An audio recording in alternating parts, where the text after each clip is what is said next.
Libya was once a rich nation due to its vast oil reserves, making it influential in North Africa. However, today it's often labeled a failed state, with a weak central government unable to control its borders. Various armed groups vie for power, leaving ordinary Libyans to suffer amidst chaos. This decline was a complex process involving internal issues and foreign interventions. Understanding Libya's journey from prosperity to turmoil is crucial. It highlights how a wealthy nation can unravel due to power struggles and external interference. To grasp Libya's current challenges, we must first explore its past. Before Gaddafi, Libya was a kingdom under King Idris, struggling despite oil wealth. Discontent grew over Idris's ties to Western powers, paving the way for change. In 1969, Muammar Gaddafi led a coup, promising to fight corruption and use oil wealth for citizens. Initially, many Libyans supported him, hoping for a better future. Gaddafi introduced his third universal theory, blending Arab nationalism and socialism. He rejected Western capitalism and Soviet communism, aiming for Libya's independence.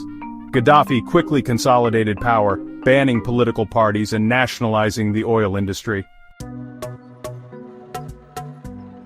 Gaddafi's rule saw major development, using oil revenues for infrastructure and services. Projects like the Great Man-Made River improved living standards. However, this progress came under a strict dictatorship with no political freedom. Dissenters faced harsh punishment, and Gaddafi cultivated a cult of personality. His confrontational foreign policy led to international sanctions, isolating Libya.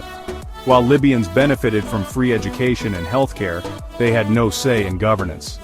This oppressive atmosphere created deep tensions, eventually leading to unrest. The Arab Spring inspired Libyans to protest in 2011, demanding reforms.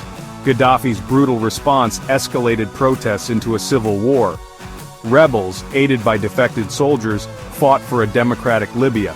International fears of a humanitarian crisis led to NATO intervention. Airstrikes helped rebels advance, capturing Tripoli in August 2011. Gaddafi was killed in October, ending his 42-year rule. Libyans celebrated, hoping for freedom and democracy, but faced an uncertain future. Post-Gaddafi Libya faced a power vacuum with no strong government. Disparate rebel groups lacked a unified vision, leading to chaos. Militias emerged, refusing to disarm, fighting for control of resources. Libya became fragmented, with militias pursuing narrow agendas. Extremist groups like ISIS exploited the anarchy, worsening the situation. Ordinary Libyans suffered, many displaced and living in dire conditions. The economy struggled, and basic services were unreliable. Libya's conflict attracted foreign powers like Turkey and Russia, backing different factions. Their involvement turned Libya into a proxy battlefield, prolonging the war. Efforts for peace, led by the UN, repeatedly failed due to deep political divisions. Rival governments in the East and West claimed legitimacy, hindering governance. Despite oil wealth, Libya's economy struggled, and many remained displaced. The removal of Gaddafi highlighted the challenge of building a stable society. Libya's journey is a reminder of the complexities in achieving peace post-dictatorship.